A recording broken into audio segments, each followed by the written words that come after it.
Hello, നമസ്കാരം. Jose Kachippally official ചാനലിലേക്ക് സ്വാഗതം. എണ്ണിച്ചുട്ട അപ്പം എന്ന് പറയുന്നത് ഒരു പഴയ ഗ്രാമീണ ഭാഷാ പ്രയോഗമാണ്.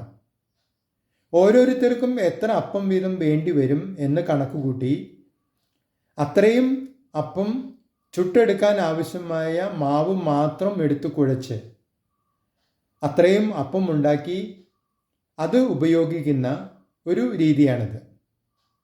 ഇങ്ങനെ ചെയ്യുമ്പോൾ അപ്പം ഒരിക്കലും വേസ്റ്റ് ആകില്ലല്ലോ എന്ന് തോന്നാം. പക്ഷേ ഇതിൻ്റെ യഥാർത്ഥ അപകടം നിലനിൽക്കുന്നത് ആർക്കെങ്കിലും ഒന്നോ രണ്ടോ അപ്പം കൂടി വേണം എന്ന് തോന്നിയാലോ, അല്ലെങ്കിൽ അപ്പം തിന്നാൻ പുതിയ ഒരാൾ രംഗപ്രവേശം ചെയ്താലോ, ഒരു അതിഥി വന്നാലോ ഒക്കെയാണ്. അപ്പോഴൊക്കെ കാര്യങ്ങൾ കൂഴച്ചക്ക പോലെ കുഴയും.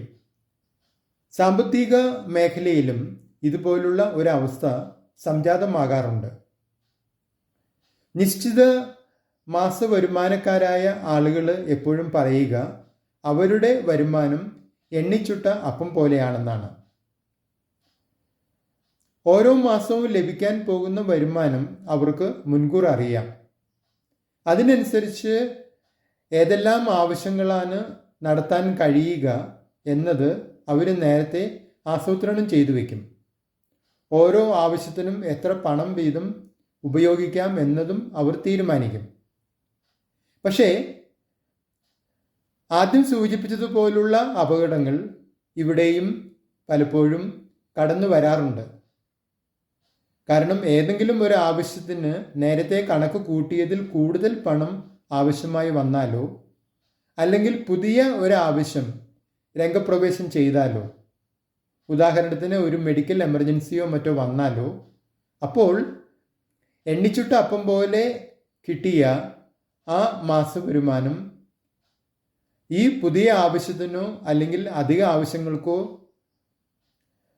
മതിയാകാതെ അവർ ക്ലേശിക്കേണ്ടതായിട്ട് വരും.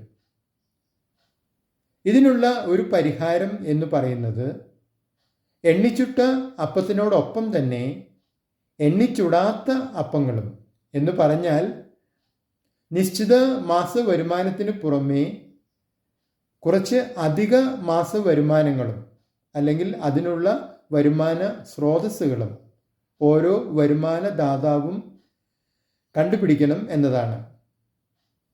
അങ്ങനെ അധിക വരുമാന സ്രോതസ്സുകളുണ്ടെങ്കിൽ, അവയിൽ നിന്ന് അധിക മാസ വരുമാനം ലഭിക്കുന്നുണ്ടെങ്കിൽ, ഓരോ മാസവും എത്രമാത്രം അധിക ആവശ്യം വന്നാലും അധിക ചെലവ് വന്നാലും, അല്ലെങ്കിൽ മെഡിക്കൽ എമർജൻസി പോലുള്ള പുതിയ ചെലവുകൾ വന്നാലും അവർക്ക് വളരെ കംഫർട്ടബിളായിട്ട് അവരുടെ ആവശ്യങ്ങളെല്ലാം നിറവേറ്റാൻ കഴിയും.